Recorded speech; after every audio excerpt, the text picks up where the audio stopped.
Welcome to another Clone adventure. On this trip, we're doing from Licola. We're going to head up the Howitt Road to Guy's Hut, then over on the King Billy's track to come to Lovicks Hut, Bluff Hut, then turn down 16-mile track into Bindaree Hut, Bindaree Falls, then head down to Lake Cobbler, and then back up into Craig's Hut. But we've got a real hard trek that we're going to do before we get to Craig's Hut. Now, don't forget to ask the retailers in the high country that they're stocking the sublimated souvenir shirts. We say goodbye to Licola, but we will be back. We're going to cross the McAllister River over the bridge and then turn left and head up Taboritha Road. You can turn right on the Licola Road and that'll take you down to Hayfield. But again, we're turning left and we're going to go up to Arbuncle Junction. Safety is your responsibility, especially when trekking through these semi-remote areas. Don't be complacent and then put extra pressure on our emergency services. There's lots of great campsites on both the left and right hand side of the Taboritha Road, and it's only two-wheel drive. This is Arbuncle Station, and you can turn right to go to Maruka Road, but we're going to turn left and go up Howitt Road. I wanted to go down Kelly's Lane and see Kelly's Hut and McMichael's Hut, but unfortunately the gate was closed and it shut on the 1st of May. It reopens on the 30th of November. I believe this airfield is used for emergency services. We're heading north, so we're going to turn right into Dimmock Lookout, which is 2 kilometers in and 2 kilometers out, just a one-way road.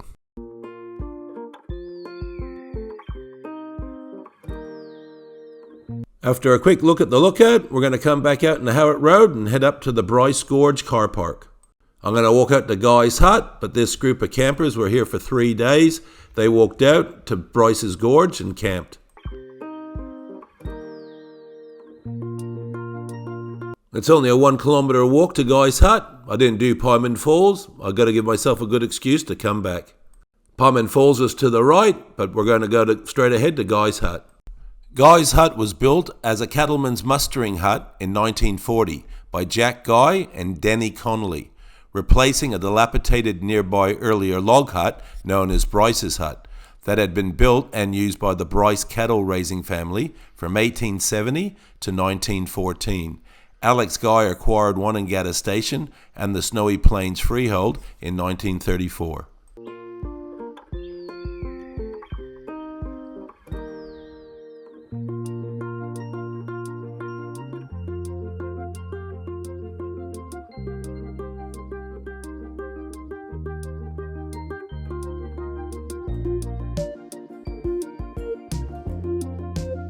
Time to head back and get back onto the Howitt Road and head up to the Howitt Plains.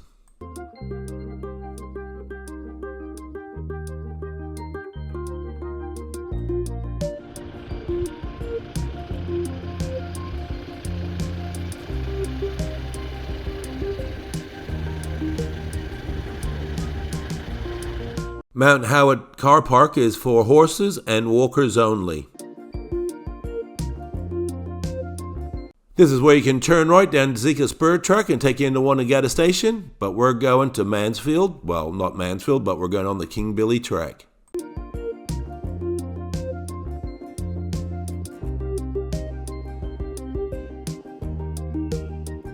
I believe this is a natural phenomenon on the King Billy track. If anyone knows any different, please let us know.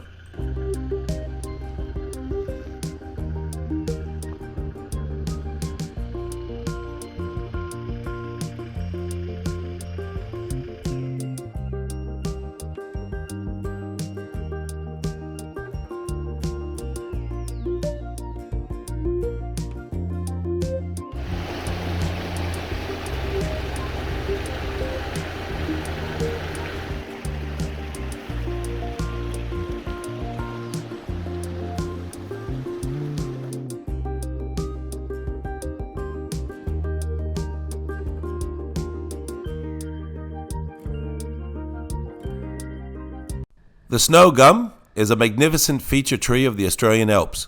Its Latin name means of little flower. As with limited resources to produce energy, these trees can only flower well every 5 or so years. They are the only eucalypt found high in the alpine regions of Australia. Well, that was the King Billy track. We're now coming to an intersection where we're going to turn left, or you can turn left to go to Brooks Road, but we're going to turn right and go down Bluff track. The seasonal gates traditionally close on the 1st of June and reopen on the first Tuesday in November. These snowgums will only grow above 1,300 meters in elevation.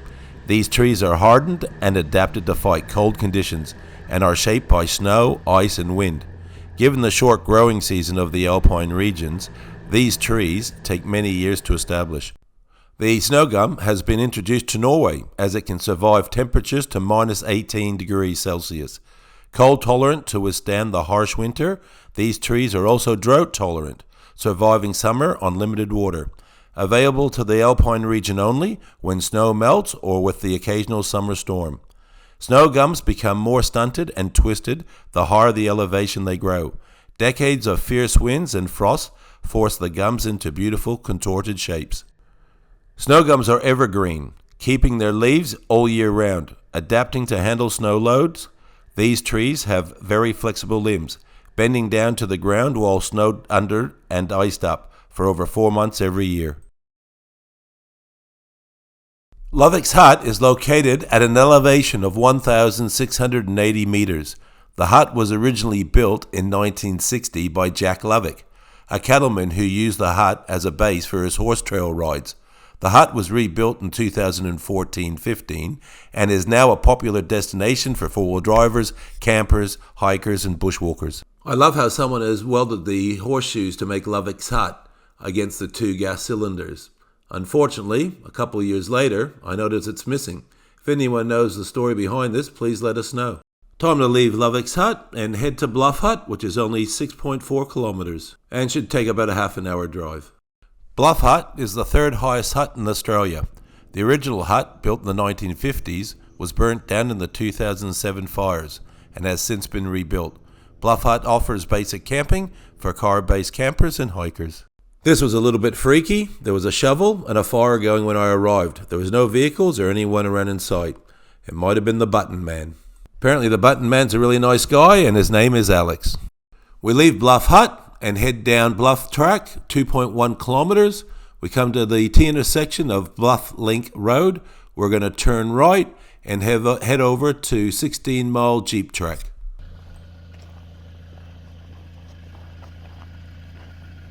16 Mile Jeep Track is quite steep and clay. In the wet, this would be very interesting. This is a really nice swimming pool here at 16 Mile Creek. 16 Mile Jeep Track is only 5.4 kilometers long. Pikes Flat Hut is also known as Murphy's Hut. It was built as a grazing hut in the 1970s by Terry Murphy for expediency over beauty. And it sits on the Howqua River. A further 5.2 kilometers, you come down to Bindaree Hut, where 16 Mile Jeep Track ends. Bindaree Hut also sits on the Howqua River and is a very popular camping area with plenty of room to move. The original Bindaree Hut was built in 1914, made of vertical slab. In 1937, Bindaree Hut was rebuilt by Fred Fry, also a forestry officer and the builder of Fry's Hut and many more in the area. Fred used broadleaf peppermint logs. Time to cross the Howqua River and leave Bindaree Hut.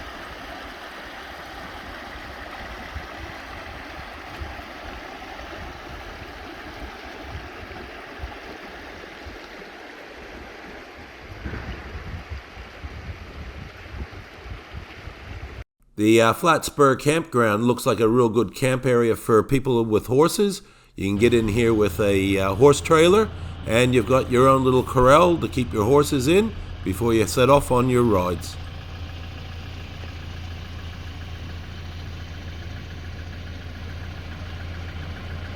We'll turn left up here into Bindaree Road and head towards Bindaree Falls.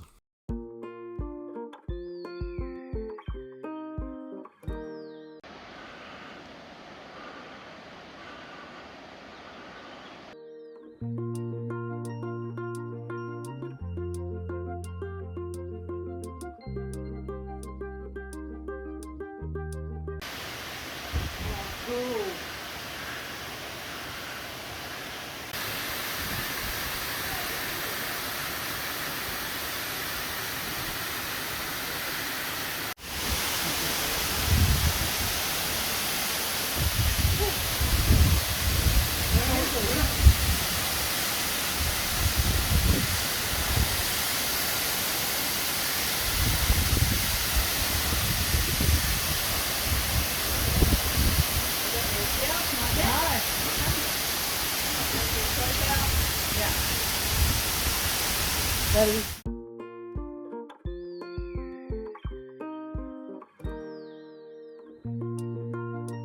We leave Bindaree Falls and head up to Circuit Track. Now across the road is Monument Track, and that's a great four-wheel drive track to get up to Craig's Hut. But we're going to start this again over at Lake Cobbler and then make our way to Craig's Hut. Lake Cobbler was created in the 1960s by damming a swamp area in the headwaters of the Dangdong Dale River. After leaving Lake Cobbler, the Dangdong Dale River plunges over a cliff, creating the longest drop waterfall in Victoria at 255 metres. The present Lake Cobbler Hut was built in 1986 by the Wangaratta Four-Wheel Drive Club. The original hut was built in the early 1900s as part of the Lovicks grazing licence, followed by another built by Sam Christopher and Frank Gorman, who had the Cobbler grazing licence from 1929 to the 1940s. We leave Lake Cobbler and we're going to head to King's Hut on Speculation Road. It's only 13.8 kilometres. We should be there within the hour. We finally make it to King's Hut. The plaque here says it was built by George Robinson in 1957 for Fred Ross and his family of Brooklyn, who were cattlemen in the era. Apparently there was a second King's Hut built earlier in the early 1920s by Jim Hearn. It sat about 70 metres north of here. We leave King's Hut and head west along King Basin Road. About 700 metres, we see this little track to the left. On the map it says it's only 2.5 kilometres. And it'll take us up to Peter's Corner on Circuit Road. We think it's going to be much quicker going this way to get to Craig's Hut, but we soon find out it took us over 2 hours to do this track.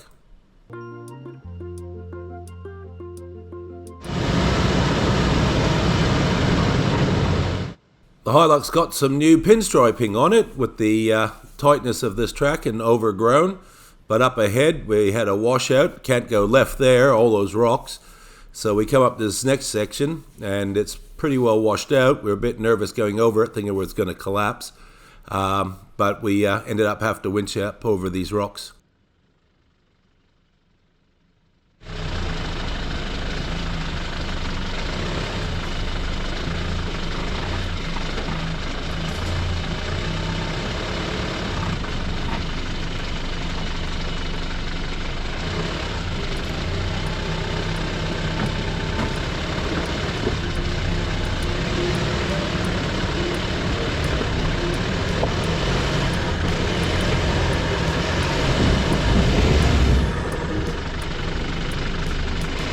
I'm glad I had my mate Richard here to help me pull the winch out.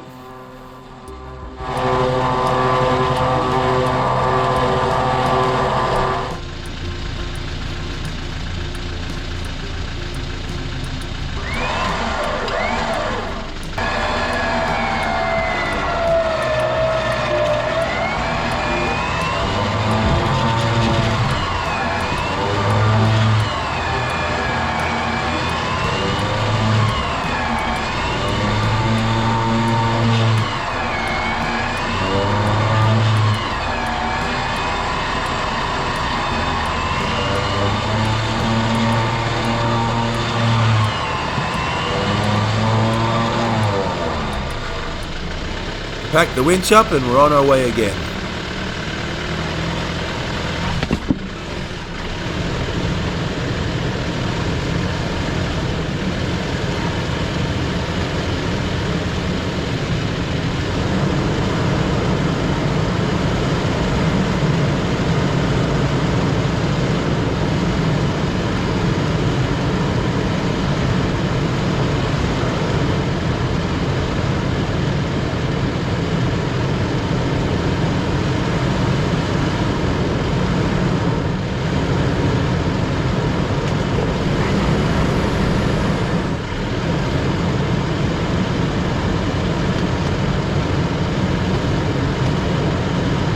Every corner is a mystery.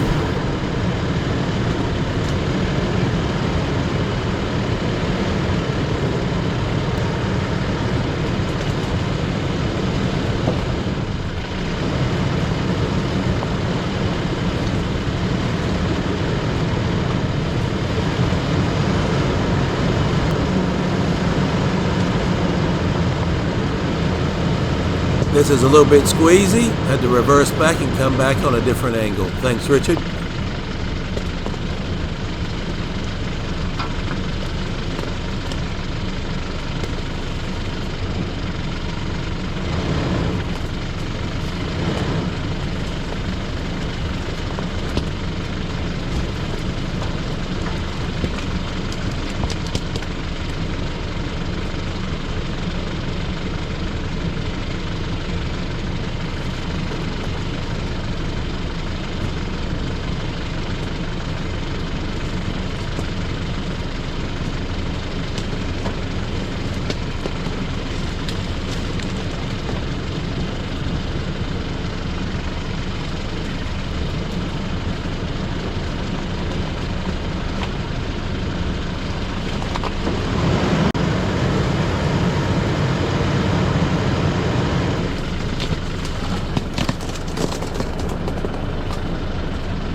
That was a bit slippery. These bloody blackberries, all the pinstripes they put on the car.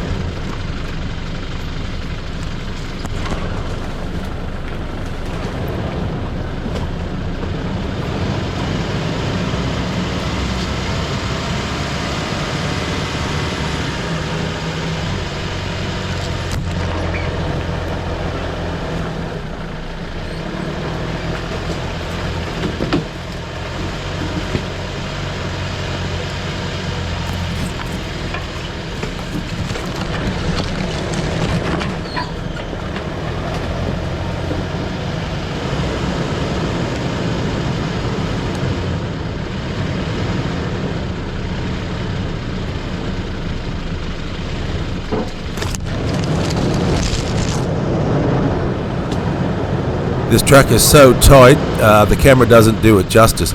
Lucky I didn't have the Land Cruiser there, or you wouldn't want to come through this with a Dodge Ram or a big Silverado.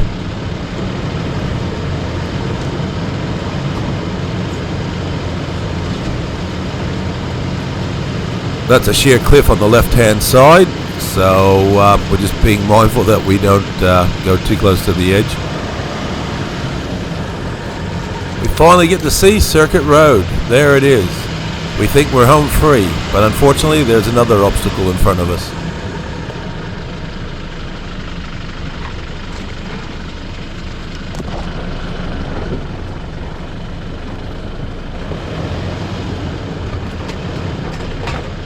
They've dug out these huge ruts, almost as deep as the car. You were not meant to drive down this track, but fortunately we got through. The second ditch was even deeper. We actually had to get some logs and throw them in so we could get through.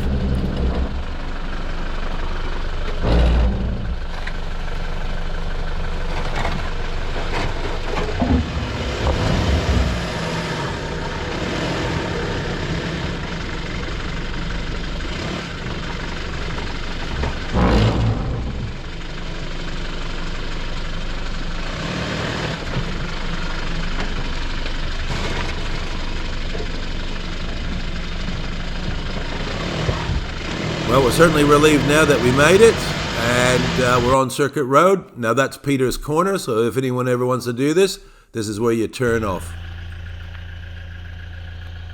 A couple of kilometers up the road, we get to Clear Hills Track, where we're going to turn left and head up to Craig's Hut.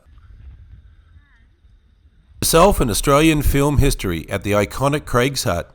High atop of Mount Sterling, around 51 kilometres from Mansfield, the hut was originally constructed as the set for the 1982 film The Man from Snowy River. Bushfires ravaged it in 2006, but it was rebuilt and reopened to the public 2 years later. You can arrive by four-wheel drive or via the 1.6 kilometre walking track from the day visitor area. You'll be rewarded with panoramic views of the ranges.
Now going to head up to the Clear Hills track to Mount Sterling. You can turn left here and go down the Monument track. That'll take you down to Bindaree Falls. You'll enjoy some good four-wheel driving, down the Clear Hills track, but it'll come to an end when you get to the GGS hut and the road turns into the Howqua Gap Trail. This GGS hut was built in 1972 and was applied for through the Geelong Grammar School after they had applied to have the hut built on top of Mount Sterling for their timber top students to use. It was granted with a fee of $5 a year for the land lease. We now head up to the top of Mount Sterling. When we get to the top of Mount Sterling, there's this big black tube, and we've always wondered what goes in there. It's actually a Cascade stretcher that can be put behind a skier, so if anyone's injured, they can be taken out on the stretcher. Here's some views over to Mount Buller and the top of Mount Sterling. The top of Mount Sterling is 1,749 meters above sea level. This Snowgum at the top of Mount Sterling is an icon in the region. This solitary ancient Snowgum is the only tree on the 23-hectare summit, sitting proudly at 1,725 meters, well above the tree line. It's estimated to be more than 300 years old. The Black Diamond rated four-wheel drive track down the Howqua Gap Trail doesn't disappoint, and it brings us out to the Howqua Gap Hut. The hut was built in the 1960s by the Victorian Forest Commission. It was originally used as a base for logging operations in the Howqua Gap area. The hut has been restored and renovated a number of times over the years and is now a popular destination. Razorback Hut is also known as Razorback Hilton or Purcell's Hut. It was built in 1961 by the Purcell family, who were graziers in the area.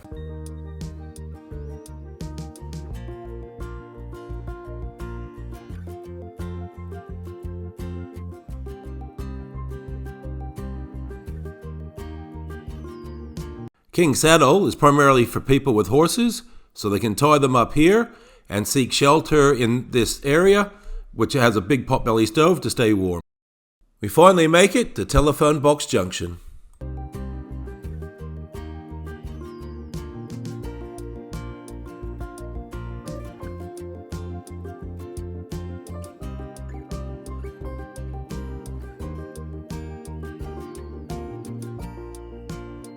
On the way to Mansfield, stop in here at Mirrajig to the Hunt Club.